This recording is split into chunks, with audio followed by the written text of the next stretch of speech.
It's the basis for success, but alone it's nothing.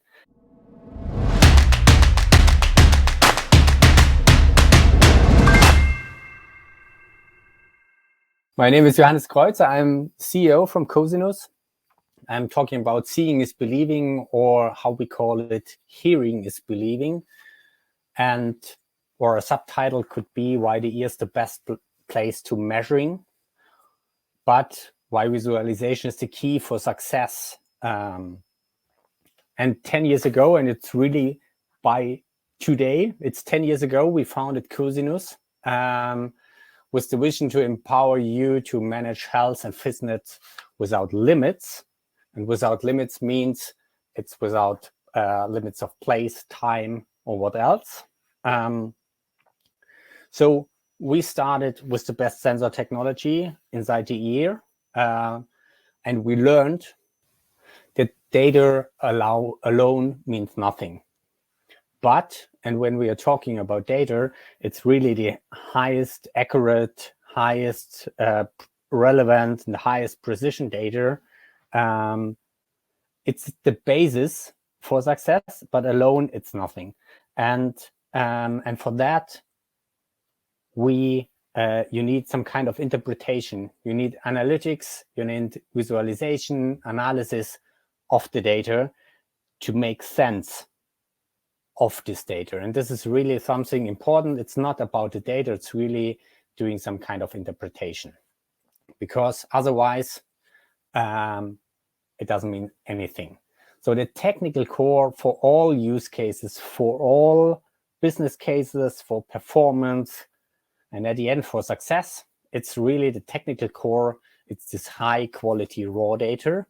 And for example, what you see here, you see with 200 data sets per second, the heart rate of one patient.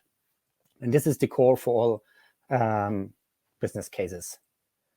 So what we are doing, we're measuring at the moment, 4 out of 5 vital parameters. So we are measuring heart rate, respiration rate, core body temperature, as well as oxygen saturation. We have several studies for blood pressure measurement running at the moment. So this is the 5th vital parameter. And of course, we are measuring movement, posture, steps. And these vital parameters are showing the status for health, fitness, and many more, as you know. The technology inside, what we are using, it's for temperature, it's contact thermometers and infrared thermometers. We have optical measurements inside the ear for heart rate variability, oxygen saturation, respiration rate. For all acceleration, you get the movement, the posture, steps, activity, and much more. And in a very famous German research project, we are integrating now EEG for brain activity.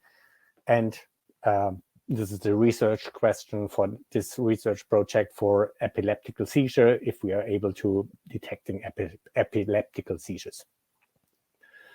So our technology is based on 4 steps, or the pass through is 4 steps. On the one side, the data acquisition, getting this, like I said, high precision raw data, then transferring it with data transmission to a server where you have the access to the data, and then doing some analysis and interpretation. The data acquisition, so we have several products for that. All of them are acquiring the data inside the ear canal, which is the best place to measure for all these parameters. We have on the left side, we see the Cosinuss 1 and the Cosinuss 2, which are a consumer product.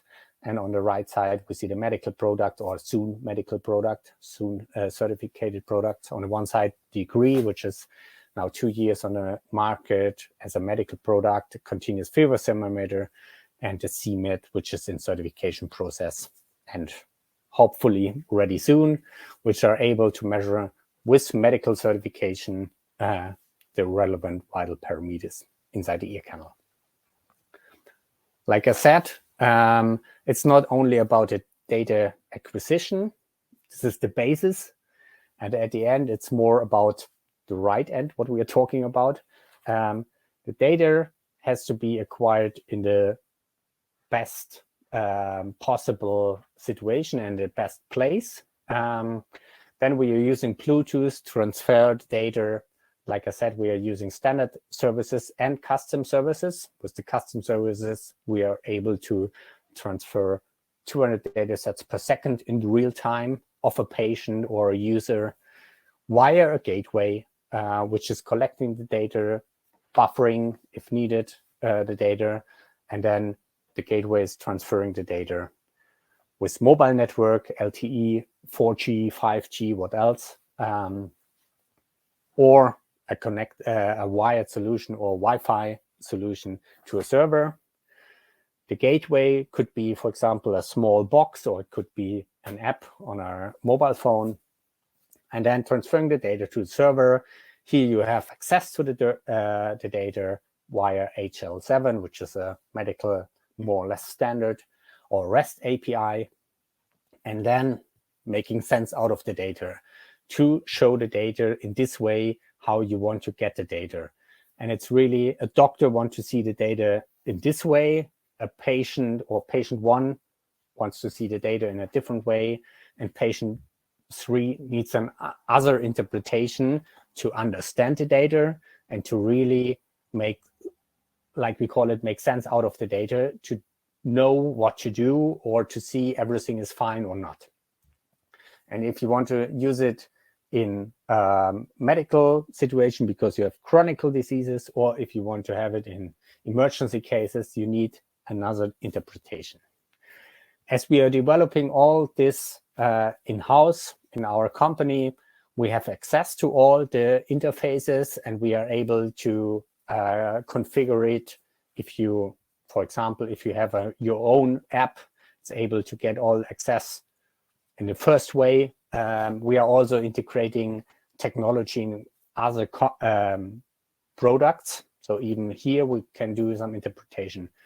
And like I said, in each step of this pathways through.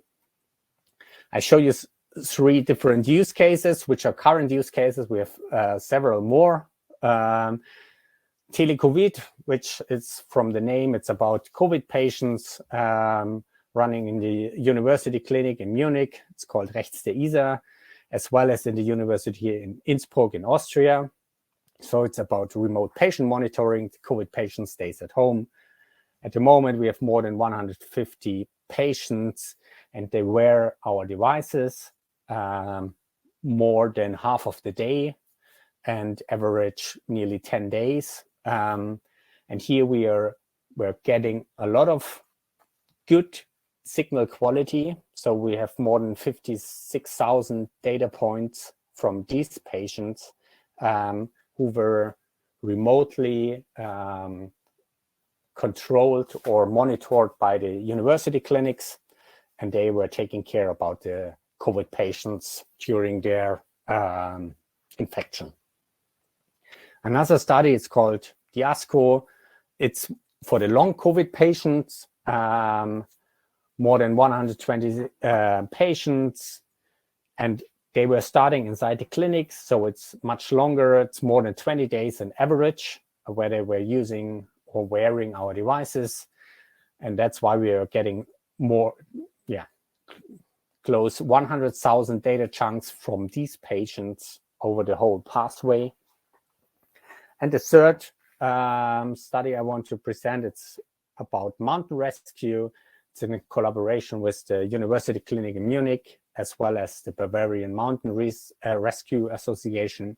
So they were testing it in a very rough environment, minus 20 degrees Celsius, 30 kilometers per hour wind, with the aim to be better than the current gold standard. So on the one side, gold standard is the medical standard, and on the other side, in mountain rescue, the gold standard is to have nothing. So if you have an accident in the mountains, they will go and they nearly have nothing, and they try to keep you alive down off the mountains. So they were testing it with 100 test persons. They were doing tests in helicopters. They were doing tests in mountains with test persons. And now as all these tests were very successful, they will test it soon in the winter season in real life in Bavaria and hopefully also in Austria to see if our sensor technology is, could help them. So, like I said, what we are doing at Cosinuss, we are enabling now for now 10 years. We are enabling this vital signs monitoring in a very convenient way with one device inside the ear canal, and then transferring and making sense out of the data. During our the